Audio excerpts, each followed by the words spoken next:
Teisha with Shalom TV's News Update. Following the early morning terror attack in Israel at its border with Egypt, which you may have seen on IBA News, the IDF has now ruled out the possibility that there may be an additional terrorist in Israel, opening roads and lifting an earlier order it had issued for residents in the area to stay home.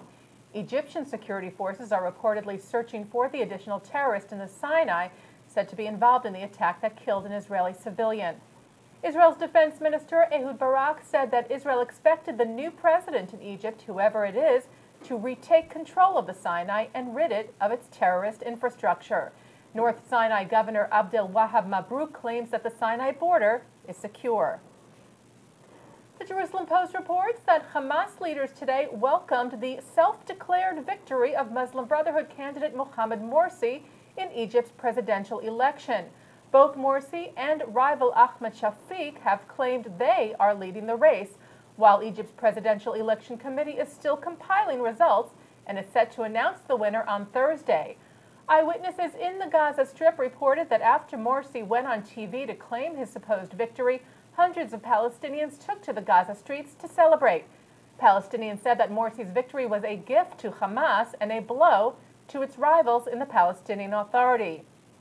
The Palestinian Authority has not made any comments thus far, and were, according to one official, waiting for the final tally before they reacted. The Associated Press reports that presidential hopeful Mitt Romney said over the weekend that he would do the opposite of what President Obama has done regarding Israel. Romney, who was in Pennsylvania, spoke via video uplink to a group of religious conservatives attending the Faith and Freedom Coalition in Washington.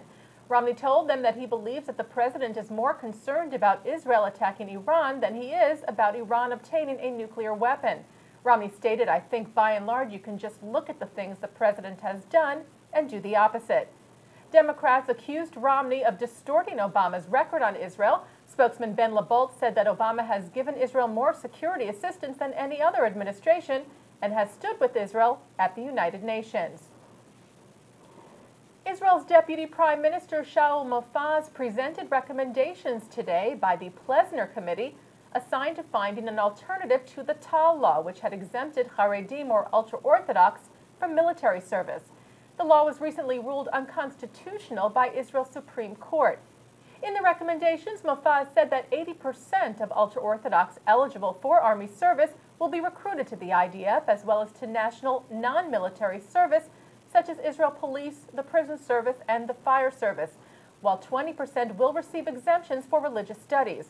Meanwhile, a high-ranking group of female IDF officers raised their concerns that a mass ultra-Orthodox draft could have a negative impact on female soldiers' rights. The group sent a letter to the Plesner Committee as well as to Prime Minister Netanyahu, saying that the mass recruitment will eventually increase the exclusion of women in the military and infringe on their rights, claiming that religious radicalization has been evident within the IDF. The German weekly magazine Der Spiegel has reported that neo-Nazis provided weapons and fake passports to Black September Palestinian terrorists who murdered 11 Israeli athletes at the 1972 Olympic Games in Munich. The paper said that documents released to the magazine by the German Secret Service show that police had been aware of collaboration between Palestinian terrorist Abu Daoud and neo-Nazi Willy Pohl 7 weeks before the attack, but did not intervene. After learning of this new information, the widow of murdered athlete Josef Romano said she was not surprised to hear of the cooperation within Germany. Ilana Romano said that it was obvious that the terrorists had support from all kinds of places in order to pull off such an attack.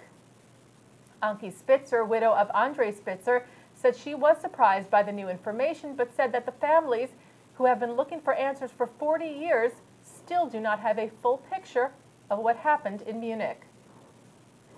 And finally, last Saturday, Rabbi Rick Jacobs was installed as the 4th president of the Union for Reform Judaism at a special Shabbat service at Congregation Beit Elohim in Brooklyn, New York.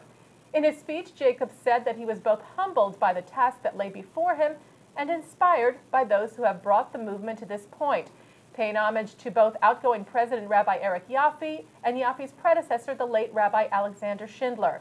Jacobs also spoke of the movement in general, saying that Reform Judaism is not Judaism light, as some like to refer to it, but rather that it is the embracing of both tradition and modernity, science and spirituality.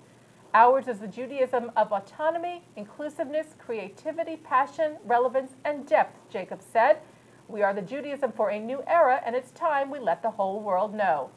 And that's Shalom TV's News Update. I'm Teisha Bader.